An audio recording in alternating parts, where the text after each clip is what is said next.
What you doing, readers? I'm the AC. I'm going to talk about the book The Flames Omen, the Lockheart story by Bria Lexor. It came out in June 2020. And actually, it's a prequel story to a fuller series called Vampiracy, Guardian Chronicles. I started with this one first because I knew beforehand it was a prequel, so I haven't gotten to the rest of the series yet. I know a little bit about how it starts, but not too much yet. I will say though, this book completely stands on its own. You don't even need to read the rest of the series to really need to know what or understand what happens. Like I said, I didn't. Completely is fine by itself, which is how a good prequel story should be.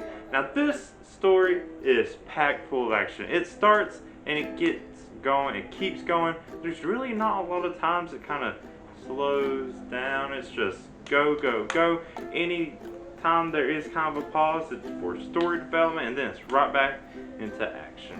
And there's a lot to go on. This book, probably you could tell by the name of the series, is a prequel too. It's about vampires.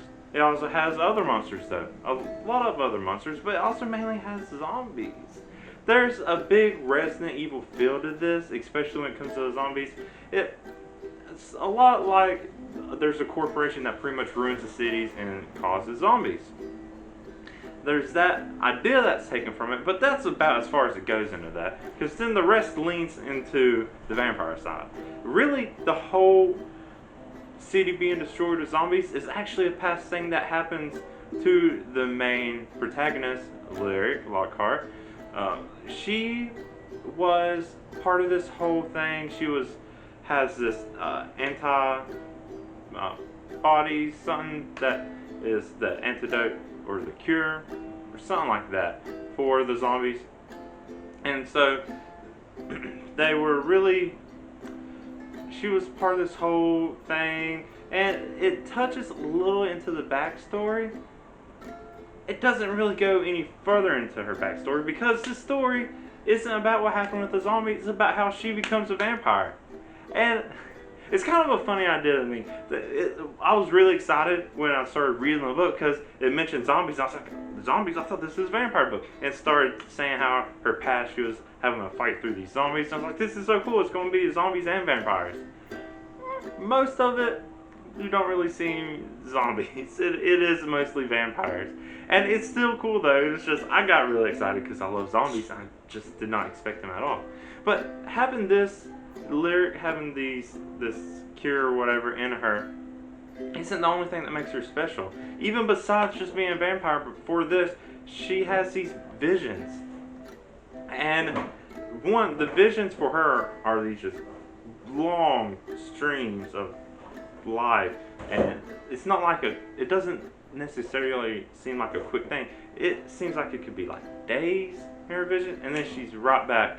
And to me, this kind of loosely reminds me of like the anime ReZero, starting off in another world, except for she's not starting off in another world and she doesn't die. It's just she has these long visions, she sees what kind of happens, then she comes back to, I guess, her present or whatever. It seems like a dream to her, and then she redoes it, but things are different. It's not always exactly the same.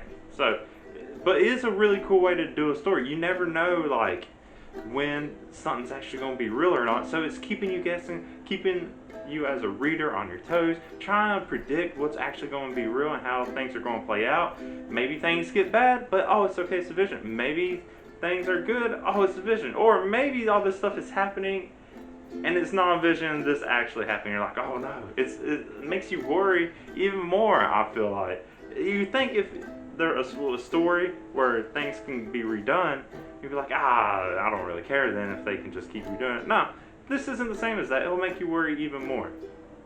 Now, besides the visions, not just to make her even more of her powder, maybe, she also can control fire.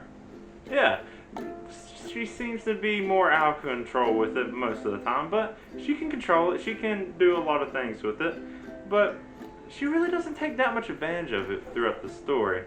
Yeah, mainly because of this fear that, she'll get out of control. Now, besides just Lyric, there are of course other characters.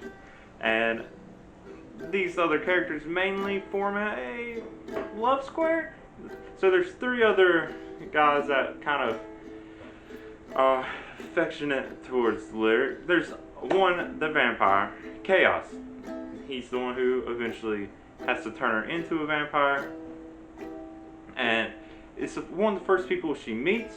And to me, really, I can't really justify the relationship. She wants to be with him, he wants to be with her, but, you know, there's not really much that happens between them that could really justify why they would be a good couple. But it is better than the next person, who his name is Abel. He's a gargoyle, which is really cool. I've never really seen gargoyles in any kind of medium of entertainment before. I saw the animated cartoon, I've seen gargoyles in video games a little bit, but it's really not that much. But Abel's with another person, and he sees Lyric, and he's just saying like, hey, I want to be with her now. There was even less reason Abel should want to be with her. It's like, okay, sure. And Lyric is very determined, like, no, you should be with the other person. I agree.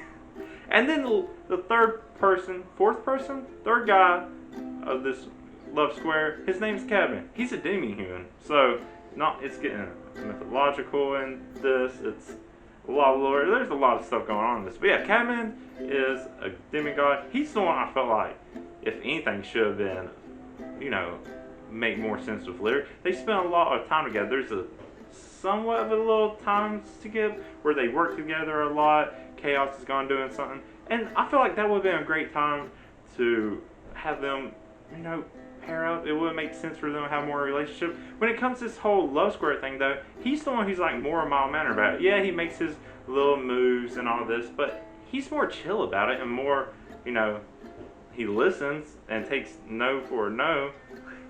But yeah, I feel like Lyric and Catman should have been together, but Lyric says she wants to be with Chaos, and the others gotta respect that. Listen, Abel, you need to listen. But yeah, no, besides this, like I said, there's romance, there's action. It doesn't give you a lot of time to breathe, but it gives you enough to try to figure out who wants to bang who. And that's mainly Abel just being too full of himself. Lyric and Chaos are definitely together. Get the clue, Abel. I'm not going to say it again. But no, reading this, it really does get me more interested into the Vampiracy series. I started the first one. I'm going to read on. But besides that, the only really, negative thing I can say about this is maybe the book needs a little bit more editing, another pass editing. It really doesn't cause any more problems, but, I gotta critique a little bit. It can't be all praise. But yeah, it didn't really cause any problems. I just want to mention it because if you do read through it, you'll notice it. But you'll probably just pass right through it. But yeah, that is The Flames Omen, the Lyric Lockheart story by Bria Lexor. What do you think? Go ahead and let me know in the comments. If you've already read it, cool. If you read more, awesome. Let me know what you think. She has a lot of books. And this leads me to one other thing. My podcast, Whatcha Doin podcast. Bria is going to be my first author, guest co-host on that. And it will be coming soon following this video. So look out for that. You get to learn a lot more about her inspirations for writing this book and her others and all kinds of other stuff about her. So definitely check it out. But like I said, let me know what you think about everything. If you like this video, go ahead and give it a like. If you want to see me talk more about the things I'm reading and all other kinds of stuff, subscribe to my channel. You can see when I do all that. But until next time, I'm DAC. Thank you for watching and bye.